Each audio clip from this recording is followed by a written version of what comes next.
আসসালামু আলাইকুম বন্ধুরা। চোখ দিয়ে পানি পড়ার মতো একটি ঘটনা। তাহলে চলুন ঘটনাটি শুনে আসি। 3 দিন হলো হযরত মুহাম্মদ সাল্লাল্লাহু আলাইহি ওয়াসাল্লাম মদিনাতে নেই। কেউ জানে না নবীজি কোথায়।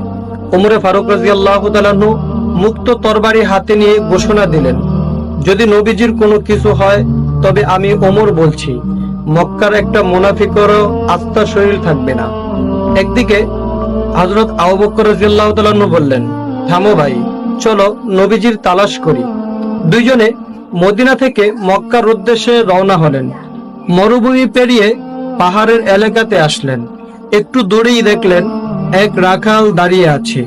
হযরত আবু বকর রাদিয়াল্লাহু তাআলা আনহু ও হযরত ওমর রাদিয়াল্লাহু তাআলা আনহু রাখালকে জিজ্ঞাসা করলেন, তুমি কি মুহাম্মদ সাল্লাল্লাহু আলাইহি ওয়াসাল্লামকে দেখেছো? রাখাল উত্তরে বলল, আমি মুহাম্মদ সাল্লাল্লাহু আলাইহি ওয়াসাল্লামকে চিনি না এবং আপনাদেরকেও চিনি না। তবে ওই পাহাড়ের উপরে একজন লোক ইয়া উম্মতি বলে কাঁদছেন। হযরত আবু বকর ও হযরত ওমর রাদিয়াল্লাহু তাআলা আনহু বুঝতে বাকি ছিল না, ওই লোক আর কেউ না, হযরত মুহাম্মদ সাল্লাল্লাহু আলাইহি ওয়াসাল্লামই।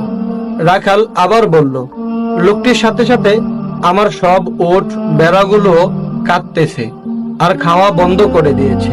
আপনারা ওনাকে নিয়ে যান, তা না হলে আমার সব ওট ভেড়াগুলো কাঁদতে কাঁদতে মরে যাবে। হযরত আবু বকর রাদিয়াল্লাহু তাআলা আনহু, ওমর রাদিয়াল্লাহু তাআলা আনহু পাহাড়ে গিয়ে দেখলেন দয়াল নবীজি সেজদারত অবস্থায় ইয়া উম্মতি বলে কাঁদছেন। নবীজি কষ্টে। আবু বকর রাদিয়াল্লাহু তাআলা আনহু বললেন, ইয়া রাসূলুল্লাহ, আমি আবু বকর ইসলাম গ্রহণ করার পর থেকে যত আমল করেছি সব আমল উম্মতকে দিয়ে দিলাম, আপনি দয়া করে মাথা ওঠান। নবীজি সাল্লাল্লাহু আলাইহি ওয়াসাল্লাম মাথা উঠায় না। এবার ওমরে ফারুক রাদিয়াল্লাহু তাআলা আনহু বলেন, ইয়া রাসূলুল্লাহ, আমি ওমর যে আপনার মাথা নিতে গিয়ে নিজের মাথা দিয়ে দিয়েছি, সে আপনার উম্মতের জন্য সব আমল দিয়ে দিলাম। নবীজি সাল্লাল্লাহু আলাইহি ওয়াসাল্লাম তারপরেও মাথা ওঠায় না। হযরত আবু বকর রাদিয়াল্লাহু তাআলা আনহু বললেন, ওমর কাজ হবে না। রাসূল সাল্লাল্লাহু আলাইহি ওয়াসাল্লামকে একমাত্র ফাতেমা রাদিয়াল্লাহু তাআলা আনহা শান্ত করতে পারবে। তারা দুইজনে মদিনার দিকে ছুটছেন।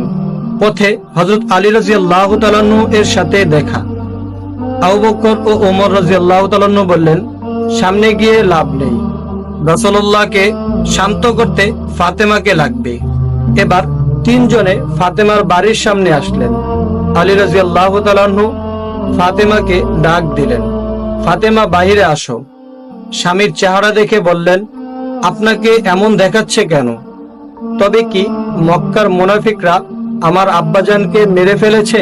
হযরত আলী রাদিয়াল্লাহু তাআলা আনহু বললেন, তুমি তাড়াতাড়ি চলো, নবীজি ইয়া উম্মতি বলে কাঁদছেন, মাথা ওঠাচ্ছে না।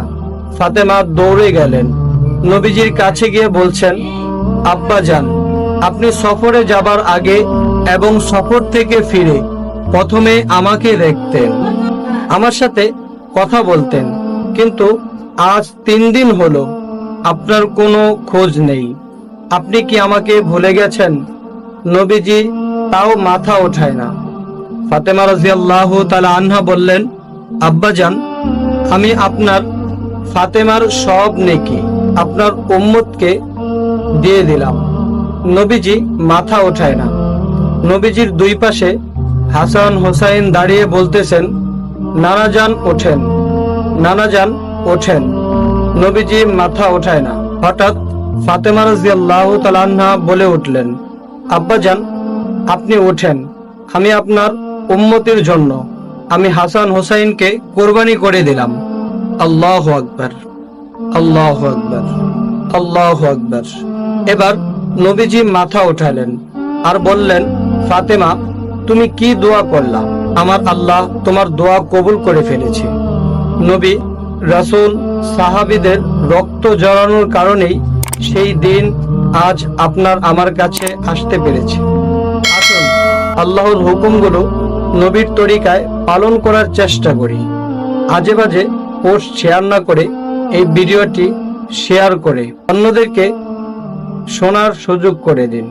দিনের পথে সবাইকে দাওয়াত দিন। ইনশাআল্লাহ ইসলামের বিজয় চিরদিন হয়েছে আর হবেই ইনশাআল্লাহ।